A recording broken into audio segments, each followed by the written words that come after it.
الحمد لله رب العالمين والصلاة والسلام على سيد الأنبياء والمرسلين وعلى آله وأصحابه أجمعين. فقد قال الله تبارك وتعالى في القرآن المجيد والفرقان الحميد: فأعوذ بالله من الشيطان الرجيم. بسم الله الرحمن الرحيم. يا أيها الذين آمنوا لا تتبعوا خطوات الشيطان ومن يتبع خطوات الشيطان فإنه يأمر بالفحشاء والمنکر. معزز سامعین کرام، مہمان اعظام اور ہمارے عزیز ساتھیوں، میں نے آپ حضرات کے سامنے قرآن مقدس کے ایک آیت پڑھی ہے جس نے رب کائنات نے ارشاد فرمایا: اے ایمان والو، شیطان کے نقش قدم پر مت چلو، اور جو شخص شیطان کے نقش قدم پر چلے گا تو شیطان اس کو بے حیائی اور برائی کا حکم دے گا. ملت اسلامیہ کے نوجوانوں، آج کے اس محفل میں اور آج کے اس مبارک جلسے میں میرا تقریر کا موضوع آج کا بگڑا ہوا معاشرہ ہماری ذمہ داریاں ہیں. بارگاہ عزت میں دعا کیجئے کہ خالق کائنات مجھے صحیح بات کہنے اور پورے امت مسلمہ کو اس پر عمل کرنے کی توفیق عطا فرمائے.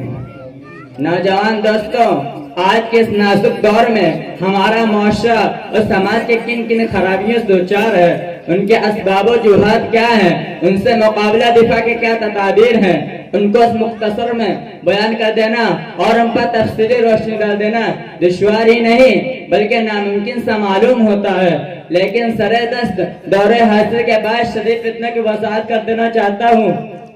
اولاً ان کے فتنہ کو تذکرہ کیا جائے.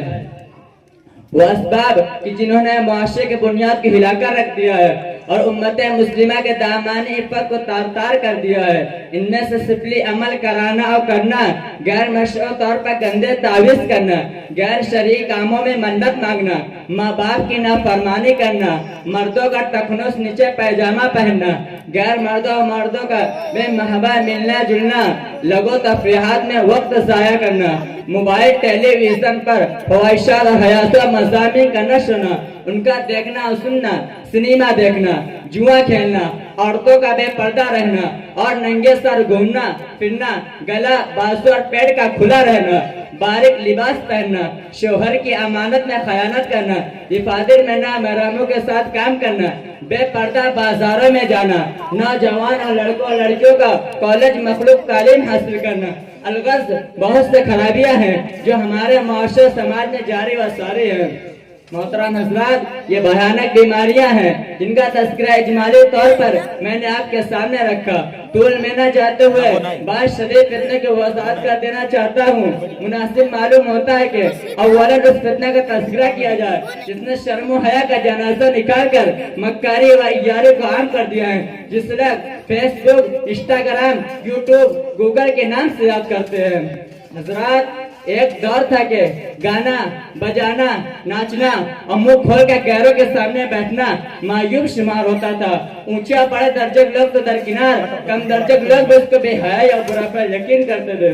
کیا کسی کی شرم و غیرت اس بات کی اجازت دے سکتے تھے کہ اس کی بہو بیٹی غیروں کے سامنے ناچے اور گائے؟ کیا یہ ممکن تھا؟ ناچ گانوں کی محفل میں اپنی عورتوں کو غیر مردوں کے سامنے بے پردہ بٹھا دیا جائے؟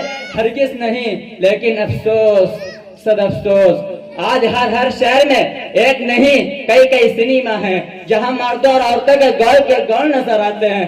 شریف زادیاں خود ایک طرح کے فرائض انجام دیتی ہیں. گندے اور فحش قصوں کی اداکاری میں اجنبی مردوں کے سامنے نہایت باقی سے حصہ لیتی ہے. شرم و حیا ان پر روتی ہے مگر ان کے سامنے مردوں اور عورتوں کے گروہ بیٹھے ہوئے ہوتے ہیں اور کہہ لگا کر ان کو خوبداد دیتے ہیں. خود ہی اپنے تہذیب کا مذاق اڑاتے ہیں. ہائے افسوس، ہماری عقل کہاں چلی گئی؟ مالدار اور غریب سبھی اس بیماری میں مبتلا ہے. سنیما دیکھنا ضروریات زندگی میں داخل ہو گیا. کیا یہی انسانیت ہے کہ اپنی بہو بیٹیوں کے ساتھ تماشا دیکھا جائے؟ آقا دو جہاں صلی اللہ علیہ وسلم تو ارشاد فرمایا کہ میں گانے بجانے مٹانے کے واسطے بھیجا گیا ہوں، مگر ہم ہے کہ آپ کی امتی ہیں اور بڑے زور شور سے مسلمان ہونے کا دعویٰ کرتے ہیں، خود فلمیں بناتے اور دیکھتے ہیں. آج ہر شہر، گاؤں کی ہر دوسرے گلے میں موبائل کے ٹاور نظر آتے ہیں. ان سے موبائل پر 24 گھنٹے فحش پروگرامات اور فلمیں آتی رہتی ہیں اور یوں کہا جاتا کہتا ہے کہ موبائل دیکھنے سے معلومات میں اضافہ ہوتا ہے، موبائل دیکھنے سے سائنس کی بات معلوم ہوتی ہے، موبائل دیکھنے سے جدید تحقیقات کا پتہ چلتا ہے، موبائل دیکھنے سے ہڑتالوں کے اسباب معلوم ہوتے ہیں، موبائل دیکھنے سے انسانی زندگی میں ترقی کی راہ کھلتی ہے، موبائل دیکھنے سے انسان ترقی کرتا ہے، موبائل دیکھنے سے بچے ہوشیار ہوتے ہیں۔ ہائے افسوس، ایک حرام اور ناجائز چیز کو اس کے فوائد بیان کر کے جائز سمجھا جاتا ہے۔ اسلام کے پاسبانوں جن فوائد کو شمار کیا گیا ہے، دوسرے چیزوں سے ان کو حاصل کیا جا سکتا ہے، اخبار اور رسائل کے ذریعے سب بات معلوم ہو سکتی ہے۔ یاد رکھیں، وہ موبائل خطرناک شے ہے جس کے ذریعے عورتوں، مردوں، بچوں اور بڑوں کے اخلاق خراب ہوتے ہیں، بے حیائی کیسے غالب ہوتی ہے، معاشرہ کس قدر تباہ ہوتا ہے، خاندان کے تمام افراد، ماں باپ اور سب اولاد بے حیائی کا معائنہ کرتے ہیں، حیا شرم جاتی رہتی ہے، ایک دوسرے کو مارنا قتل کرنے کے واقعات پیش آتے ہیں، اس میں فحاشی، عریانیت اور شہوت انگیز مناظر کی کثرت ہوتی ہے، ماں باپ، بہو، بہن، بیٹیاں سبھی ہوتے ہیں اور سبھی کو شوق سے دیکھتے ہیں۔